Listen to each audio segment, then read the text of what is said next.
അയാൾ രണ്ട് രീതിയിലാണ് പ്രാർത്ഥിക്കുന്നത്. ഒരു വശത്ത് അയാൾ ഇങ്ങനെ പറയുന്നു: എന്നിലേക്ക് സന്തോഷവും സമാധാനവും വന്നു ചേരുന്നേയില്ല.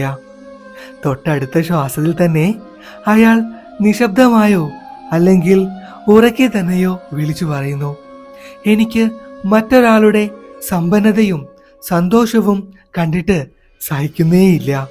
ഓർത്തുകൊള്ളുക, മറ്റുള്ളവന്റെ സമ്പന്നതയിലും സന്തോഷത്തിലും നാം ആഹ്ലാദം കണ്ടെത്തുവാൻ ശീലിക്കേണ്ടതുണ്ട്. എന്നിരുന്നാൽ മാത്രമേ നമുക്കും അവയെല്ലാം വന്നു ചേരുകയുള്ളൂ. നിങ്ങളുടെ ഉപബോധ മനസ്സിന്റെ ശക്തി എന്ന നാമധേയത്തിലുള്ള അതിമനോഹരമായ ഗ്രന്ഥത്തിലെ വരികളാണിത്.